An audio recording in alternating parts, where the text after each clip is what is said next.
توكلوا عليه ونعوذ بالله من شرور أنفسنا ومن سيئات أعمالنا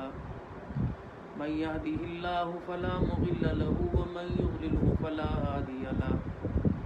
ونشهد أن لا إله إلا الله وحده لا شريك له ونشهد أن سيدنا ومولانا محمدا عبده ورسوله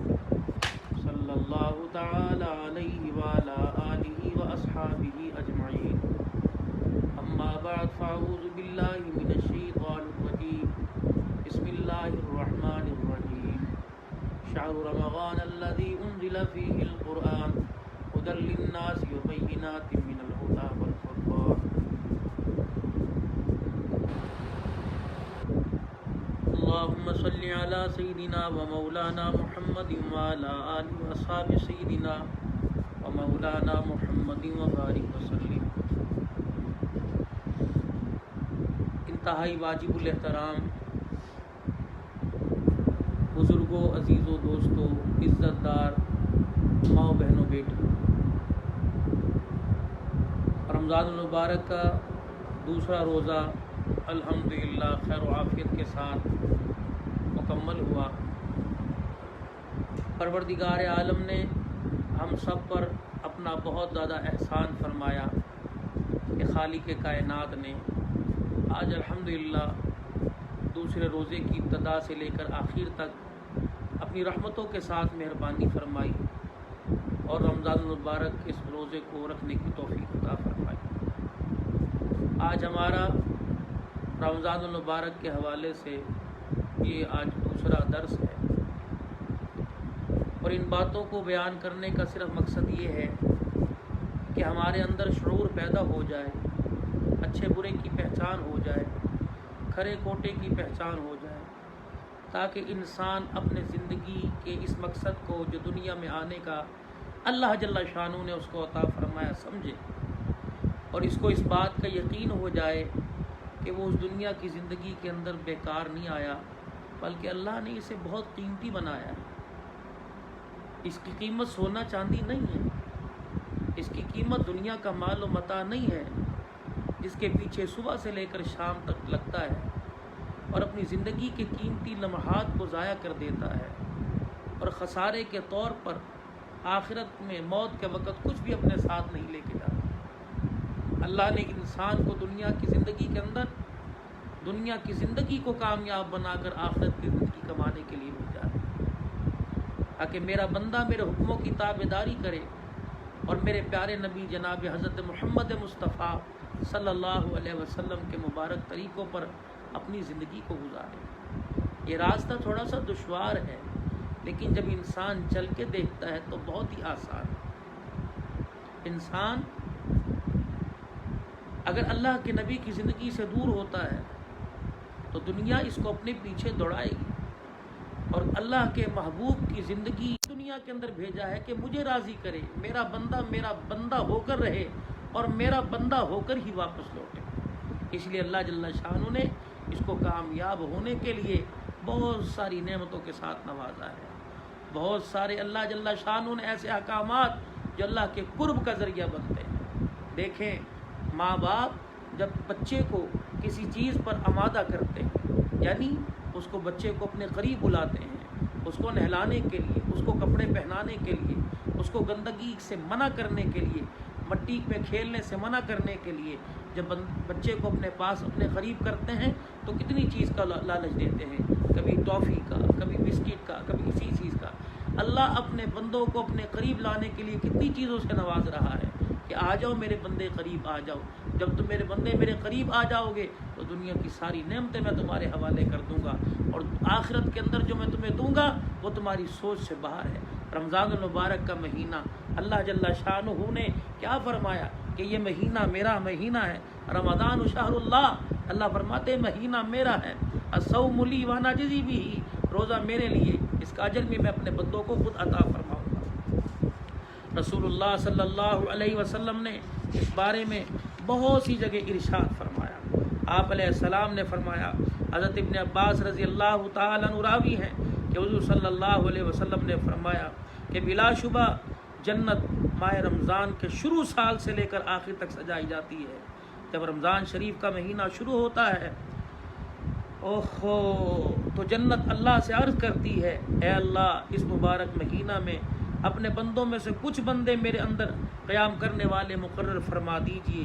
اور عبادت کر کے میرے اندر داخل ہو سکیں۔ اسی طرح حوریں بھی عرض کرتی ہیں اے خداوند عالم بابرکت مہینے میں اپنے بندوں میں سے ہمارے واسطے کچھ خامد مقرر فرما دیجئے۔ چنانچہ جس شخص نے رمضان شریف کے مہینے میں اپنے نفس کی حفاظت کی اور نشہ آور چیزوں سے اپنے آپ کو دور رکھا، نہ کسی مومن پر بہتان لگایا، نہ کوئی گناہ کبیرہ کی طرف گیا، تو اللہ جل شانہ رمضان شریف کی ہر رات میں اس بندے کی 100 حوروں سے شادی فرما دیتے ہیں اور اس میں جنت میں اس کے لیے ایک خاص محل سونے چاندی کا اور یاقوت اور زمرد کا تیار کرتے ہیں۔ اس محل کی لمبائی چوڑائی کا یہ عالم ہے، اگر ساری دنیا اکٹھی اس محل میں رکھ دی جائے تو ایسے معلوم ہو جیسے دنیا میں کوئی بکریوں کا باڑہ ہو، یعنی جس طرح تمام دنیا کے مقابلے میں بکریوں کا باڑہ چھوٹا سا معلوم ہوتا ہے، اسی طرح ساری دنیا جنت کے اس محل میں رکھ دی جائے تو بکریوں کے باڑے کی طرح چھوٹی سی معلوم ہوگی۔ جس شخص نے اس مبارک مہینے میں کوئی نشہ آور چیز یا کسی مومن پر بہتان لگایا یا کوئی گناہ کبیرہ کیا، اللہ اکبر، حق تعالی شانہ سال بھر کی نیکیاں اس کے نیک اعمال ختم کر دیتے ہیں۔ لہٰذا رمضان شریف کے مہینے میں بے احتیاطی سے بچا جائے، کیونکہ اللہ تعالیٰ کا مہینہ ہے، اس میں حدود سے آگے نہ بڑھو۔ اللہ نے تمہارے لیے 11 مہینے مقرر کیے جن میں طرح طرح کی نعمتیں استعمال کرتے ہو، لذتیں حاصل کرتے ہو۔ رمضان المبارک کا مہینہ اللہ تعالیٰ نے اپنی عبادت کے لیے خاص فرمایا، لہذا رمضان کے مہینے میں بے احتیاطی سے گریز کیا جائے اور جان و مال کے ساتھ اپنے پروردگار عالم کی تابع داری کی جائے۔ دیکھیں کتنی پیاری حدیث رسول اللہ صلی اللہ علیہ وسلم نے ارشاد فرمائی کہ انسان کے تصور میں بھی نہیں کہ انسان کو اللہ وہ مکان وہ محل عطا فرمائیں گے کہ جس کی سوچ انسان کے وہم و گمان سے باہر ہے، انسان اس کے بارے میں سوچ بھی نہیں سکتا، اور اتنا بڑا محل عطا فرمائیں گے کہ جیسے ایک جگہ فرمایا کہ مومن کو جنت وہ ملے گی کہ ساری دنیا سے بڑی، جیسے ایک بہت بڑے میدان کے اندر ایک چھوٹا سا گیند رکھ دیا جائے۔ اللہ اکبر، فرمائے دنیا ساری جنت کے اندر ایسی سما جائے۔ رمضان المبارک میں جو کرنے کے کام میں نے آپ حضرات سے کل عرض کیے تھے، ہم اور آپ اس بارے میں پوری کوشش کریں اور اپنے آپ کو ان کاموں کے اندر لگائے رکھیں۔ ایک تو سب سے پہلے پورے ذوق اور شوق کے ساتھ ہم تراویح کا اہتمام کریں۔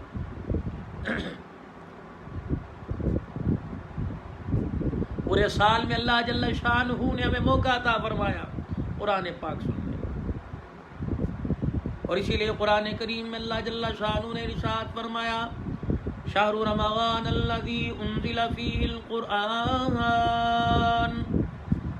ہدی للناس وبینات من الہدی والفرقان، کہ رمضان المبارک کا وہ مہینہ جس مہینے میں پروردگار عالم نے قرآن پاک نازل فرمایا رمضان المبارک قرآن میں، قرآن رمضان المبارک میں، فرمایا ان کا آپس میں اتنا دوستانہ ہے کہ رمضان المبارک کے روزے رکھے گا، تراویح میں قرآن پاک پڑھے گا، پروردگار عالم نے اس بندے کے ساتھ جنت الفردوس کا وعدہ فرما رکھا ہے۔ اسی لیے رسول اللہ صلی اللہ تعالی علیہ وآلہ وسلم نے ارشاد فرمایا قیامت کا دن ہوگا، عرش عظیم سے اعلان کیا جائے گا، آواز لگے گی او لوگو قرآن والے کہاں ہیں؟ فرشتوں میں اعلان ہوگا جاؤ میرے فرشتوں قرآن والوں کو تلاش کر کے لاؤ۔ الہ العالمین یہاں تو نسل انسانی آدم علیہ السلام سے لے کر جناب محمد مصطفیٰ صلی اللہ تعالی علیہ وسلم تک اور قیامت تک انسان جتنے پیدا ہوئے، مرد عورت بوڑھے بچے سارے کھڑے ہیں۔ الہ العالمین تیرے بندوں کی کیا پہچان ہے، قرآن والوں کی کیا پہچان ہے؟ فرمایا جائے گا فرشتوں جاؤ میدان معاشر میں پھیل جاؤ، میرے بندوں کے منہ کی ہوا سونگنے لگ جاؤ، جس کے منہ سے مشک و عنبر کی خوشبو آ رہی ہے اسے پکڑ کے میرے دربار میں لے آؤ، وہی قرآن والے ہیں۔ اندازہ لگاؤ قرآن پاک کی کتنی عظمت ہے۔ فرمایا جو دنیا کے اندر قرآن پاک کی تلاوت کرے گا قیامت کے دن اس کے منہ سے مشک و عنبر کی خوشبو آئے گی۔ یہ قرآن پاک سے ایک تعلق ہے۔ اللہ جل شانو ہمارا قرآن پاک سے تعلق اور مضبوط فرما دیں اور قرآن پاک اللہ میں پڑھنے کی توفیق عطا فرمائے۔ میرے بھائیوں میں، میری بہنوں میں، میرے بچوں میں نیت کر لیں کہ رمضان المبارک میں یومیہ سپارہ ہم نے روزانہ ایک پارے کی تلاوت کرنی ہے۔ زیادہ اس کو بڑھائیے، 3 عشروں میں 3 قرآن پاک کے ختم کر لیجئے، ورنہ پورے مہینے میں ایک قرآن کریم تو میں ضرور پڑھوں گی۔ اس کی نیت کر لیجئے، اپنے بچوں سے، اپنے گھر والوں سے جن کو قرآن کریم پڑھنا نہیں آتا انہیں قرآن پاک آپ سنائیے تاکہ وہ بھی اجر سے محروم نہ ہو سکے۔ تو امید ہے اس کے لیے نیت کریں، انشاءاللہ سارے کوشش کریں گے نا کہ ایک مرتبہ انشاءاللہ اس مہینے میں پورا قرآن پاک ضرور ختم کریں گے، اللہ کا قرب حاصل کر سکیں گے اور رمضان المبارک کے روزے بھی رکھیں گے جو اللہ جل شانہ نے اس پر اپنے بندوں سے وعدے فرمائے، اللہ تعالیٰ وعدے ہمارے حق میں قبول فرمائے۔ دوسری کوشش یہ کرنی ہے کہ مسجد کے اندر ہم نے نماز پڑھنی ہے۔ اب عورتیں کیا کریں؟ فرمایا عورتیں بھی اپنے لیے ایک مسجد کا مخصوص حصہ اپنے گھر کے اندر مقرر کر لیں، اپنے گھر کے ڈرائنگ روم میں، اپنے گھر کے ڈائننگ ہال میں چھوٹا سا کونا ایک بنا لیں اور 2-3 جائے نماز وہاں رکھ لیں۔ جب بھی نماز کا وقت ہو ساری مائیں بہنیں بیٹیاں اکٹھی ہو جائیں اور انفرادی طور پہ اللہ جل شانہ کے آگے جھکیں، روئے اللہ کے آگے اپنے ایمان کی سلامتی کے لیے، اللہ جل شانہ سے اپنے ایمان کی سلامتی کے لیے اور اپنی مغفرت کے لیے، اپنے ماں باپ کی مغفرت کے لیے دعا کریں۔ رسول اللہ صلی اللہ تعالیٰ علیہ وسلم نے عورتوں میں ارشاد فرمایا، اے عورتوں صدقہ کرو۔ بلال جا کے عورتوں کو حکم دے دے، عورتوں میں اعلان کر دے کہ جتنی ہو سکے صدقے کی کثرت کرو، کیونکہ میں نے جہنم میں عورتوں کی کثرت کو دیکھا ہے، ان کے اندر 2 چیزیں ہیں، ایک تو اللہ کی ناشکری کرتی ہیں، ایک زبان درازی یا خامد کی ناشکری کرتی ہیں، بات پہ اللہ کی ناشکری کرتی ہیں۔ جتنی بھی اللہ انہیں نعمتیں عطا فرما دیں، جتنا بھی اللہ انہیں کچھ عطا فرما دیں، تھوڑا سا مزاج کے خلاف کوئی کام ہو جائے گا فوراً اس کفران نعمت کرنا شروع کر دیں گی۔ اور اسی طریقے سے خامد کی ناشکری کا بہت زیادہ اظہار ہوتا ہے، اگر تھوڑا سا مزاج کے خلاف یا چیز وقت پر نہ ملے تو فوراً کہہ دیں گی جب سے میں تیرے گھر میں آئی اس وقت سے مجھے ملا کچھ نہیں۔ رسول اللہ صلی اللہ تعالیٰ علیہ وسلم نے ارشاد فرمایا، سجدہ اللہ کی ذات کو جائز ہے، اگر اللہ کے علاوہ کسی اور کو سجدہ ہوتا تو میں عورتوں کو حکم کرتا کہ اپنے شوہروں کو سجدہ کرتی، لیکن سجدے کے لیے ذات اللہ کی ہے، اللہ کے علاوہ اللہ کے غیر کو سجدہ نہیں، صرف سجدہ کریں گے تو اللہ ہی کی ذات کو کریں گے۔ اور جب بندہ سجدہ کرتا ہے سبحان ربی الاعلیٰ پڑھتا ہے، رحمت دو عالم صلی اللہ تعالیٰ علیہ وسلم نے ارشاد فرمایا، پروردگار عالم فرماتا ہے بندوں کو پتہ ہی نہیں ہوتا جب بندہ سجدے میں سر رکھتا ہے ایسا ہے جیسے اس نے میرے قدموں پہ سر رکھا ہوا ہے اور کہہ رہا سبحان ربی الاعلیٰ، میری پاکی بیان کر رہا ہے۔ میرے عزیزو، آپ کسی کے سامنے کسی کی تعریف کریں گے وہ آپ کی تعریف کرنے سے پھولنا نہیں سمائے گا۔ پروردگار عالم کو نہ تعریفوں کی ضرورت ہے، پروردگار عالم نہ کسی کی تسبیحات کا محتاج ہے، نہ کسی کے سجدے کا محتاج ہے۔ الہ العالمین پھر قیام اور رکوع اور سجدہ کیسا؟ فرمایا میرا بندہ اگر میرے قریب ہونا چاہتا ہے قیام رکوع کے اندر میرے سامنے کھڑا ہوا کر، قیام رکوع کیا کر، سجدہ کیا کر۔ فرمایا جو جتنے سجدے لے کے آئے گا اتنا ہی پروردگار عالم کا قرب پائے گا۔ تو نوافل کا اہتمام، فرائض کے ساتھ ساتھ، فرائض تو ادا کرنے ہیں، ان کے ساتھ ہم نے نوافل کا بھی اہتمام کرنا ہے۔ جیسے سورج نکلنے کے بعد اشراق کے نفل ہیں،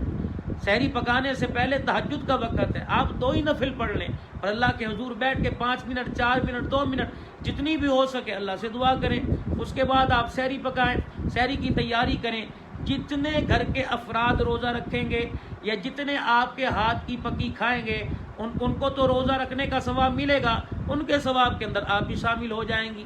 تو مرد حضرات کے ساتھ ہماری مائیں بہنیں بھی تہجد کا بہت زیادہ خیال کریں۔ اسی طریقے سے تھوڑی سی کوشش کر لیں، ہمت کر لیں، سورج نکلنے کے بعد اشراق کے نفل کا اہتمام کریں، 2 رکعت صلاۃ الحاجت کا اہتمام کریں۔ پھر اس کے بعد جتنا آرام کر سکتی ہوں، جب تک کچن میں جانے کی ضرورت نہیں، صفائی ستھرائی کی ضرورت نہیں، اس وقت تک آرام کریں۔ پھر اٹھ کے پھر دن کی ابتدا دوسرا حصہ جو دن کا شروع کریں وہ بھی اللہ کے نام سے، وضو کریں، تحیۃ الوضو پڑھیں، اس کے بعد صلاۃ الحاجت پڑھیں، پھر جتنا ہو سکے سپارہ پڑھیں، اس کے بعد اپنے کچن کے کاموں میں اور اپنے گھریلو کاموں کے اندر مصروف ہو جائیں۔ اور گھریلو کاموں میں اگر آپ مصروف ہیں تو جب آپ کام کر رہی ہیں تو آپ کے ہاتھ پاؤں استعمال ہونے، آپ کی زبان تو نہیں استعمال ہو رہی، زبان سے اللہ کا ذکر کریں، کلمہ طیبہ کم سے کم 100 مرتبہ لا الہ الا اللہ محمد الرسول اللہ، ایک مرتبہ پورا کلمہ پڑھ لیا، اس کے بعد لا الہ الا اللہ لا الہ الا اللہ لا الہ الا اللہ، پھر 4-5 مرتبہ پڑھنے کے بعد پھر لا الہ الا اللہ محمد الرسول اللہ صلی اللہ تعالی علیہ وآلہ وسلم۔ اسی طریقے سے تیسرا کلمہ سبحان اللہ والحمد للہ ولا الہ الا اللہ واللہ اکبر ولا حول ولا قوۃ الا باللہ العلی العظیم، ایک مرتبہ پورا کلمہ، پھر ساتھ ساتھ سبحان اللہ الحمد للہ ولا الہ الا اللہ واللہ اکبر۔ اسی طریقے سے استغفر اللہ تعالی ربی من کل ذنب واتوب الیہ، استغفر اللہ ربی من کل ذنب واتوب الیہ۔ اگر یہ پورا نہیں پڑھ سکتی تو استغفر اللہ استغفر اللہ استغفر اللہ۔ اگر عربی میں نہیں پڑھ سکتی تو اردو میں یا اللہ مجھے معاف کر دے، یا اللہ میری توبہ، یا اللہ مجھے معاف فرما دے، اللہ ہمارے ماں باپ کے گناہ معاف فرما دے، اللہ ہمارے رشتہ داروں کو معاف فرما دے۔ یہ تسبیحات، اللہ کا ذکر، پھر قرآن پاک کی تلاوت، سورہ اخلاص کم از کم 100 مرتبہ کا روزانہ معمول بنا لیں کہ 100 مرتبہ میں نے یہ اللہ کا شجرہ قل هو اللہ احد، کہہ دیجئے اللہ ایک ہے، اللہ الصمد، اللہ بے نیاز ہے، لم یلد ولم یولد، نہ وہ کسی کا باپ، نہ اس کا کوئی باپ ہے، نہ وہ کسی کا بیٹا، نہ اس کا کوئی بیٹا ہے، ولم یکن لہ کفوا احد، اور کوئی اس کی برابری کرنے والا نہیں۔ یہ اللہ کی توحید بیان ہو تاکہ کفر کے ایوانوں پر جتنے باطل مذہب ہیں، جتنے یہ اللہ کے علاوہ لوگ معبود مانتے ہیں، یہ سب پر ہتھوڑا بن کے، اللہ کا قہر بن کے یہ گرے، اور ہمارا ایمان ترقی کرے، ہمارے دل کے اندر اللہ کی عظمت، اللہ کی بڑائی ہمارے دل کے اندر پیدا ہو۔ قل هو اللہ احد اللہ الصمد لم یلد ولم یولد ولم یکن لہ کفوا احد۔ جبرائیل علیہ السلام آئے، ابو ذر غفاری رضی اللہ تعالی عنہ بڑے تقوی اور پرہیزگاری والے صحابی تھے، یوں تو سارے صحابہ تقوی والے، یوں تو سارے صحابہ پرہیزگار، لیکن ابو ذر غفاری رضی اللہ عنہ کے کیا کہنے۔ رسول پاک صلی اللہ تعالی علیہ وسلم کی خدمت میں بیٹھے ہیں،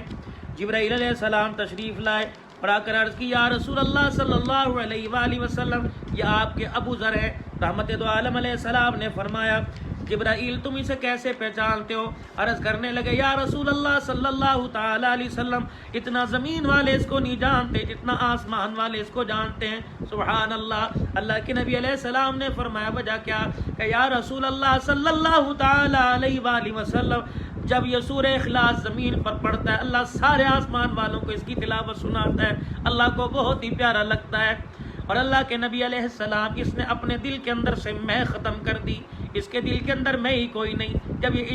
جب یہ عاجزی دکھاتا ہے، جب یہ انکساری دکھاتا ہے، اللہ اس کی جو انکساری کو دیکھ کر، اللہ اس کی عاجزی کو دیکھ کر عرش پر مسکرانے لگ جاتا ہے۔ تو دیکھیں، ایک انسان کے اندر سے تکبر ختم ہو، انسان اپنے آپ کو گرائے اللہ کے آگے کہ میں کچھ نہیں ہوں، میری حیثیت کلام کو ذریعہ بنائے، اللہ کی بڑائی کو ذریعہ بنائے، تسبیحات سے اللہ کے قریب ہو، اللہ کا نام لے کے، اللہ کا ذکر کر کے اللہ کے قریب ہو، اور قرآن کریم کی تلاوت کر کے اللہ کا قرب حاصل کر سکے۔ یہ قرآن انسان کے لیے قبر میں نور ہوگا، دنیا آخرت کے اندر انسان کی ہدایت کا ذریعہ بنے گا، اور آخرت کے اندر کامیابی کا ذریعہ بنے گا، اور ایسی دوستی نبھائے گا جب تک جنت کے اندر انسان پہنچ نہیں جائے گا۔ قرآن کریم سے تعلق رکھنے والا قرآن اس کا ساتھ نہیں چھوڑے گا۔ اور ایک کام، کلمہ طیبہ، درود شریف، استغفار کا ورد کریں، قرآن کریم کی تلاوت کا خصوصی اہتمام ہو۔ روزے کا ایک مقصد یہ کہ گناہوں سے بچنا۔ رسول اللہ صلی اللہ تعالی علیہ وسلم نے ارشاد فرمایا جو آدمی روزہ رکھے اور روزہ رکھنے کے بعد حلال کو حلال نہ سمجھے، حرام کو حرام نہ سمجھے، جھوٹ نہ چھوڑے، 2 نمبر کام نہ چھوڑے، حرام کی کمائی نہ چھوڑے، اللہ کے نبی نے فرمایا، اللہ فرماتے ہیں اس کو تمہارے بھوکا رہنے کا تجھے کوئی فائدہ نہیں، چاہے کھائے یا نہ کھائے۔ روزہ ڈھال ہے، انسان کو گناہوں سے بچاتا ہے، بندہ گناہوں سے دور رہے اور اللہ جل شانہ سے ڈرتا رہے۔ میرے عزیزو، آج رمضان المبارک کا اس مہینے کا دوسرا روزہ ہے، مکمل ہو چکا۔ آج نیت کر لیں انشاءاللہ پورے مہینے کوئی گناہ نہیں کریں گے، جھوٹ نہیں بولیں گے، وعدہ خلافی نہیں کریں گے،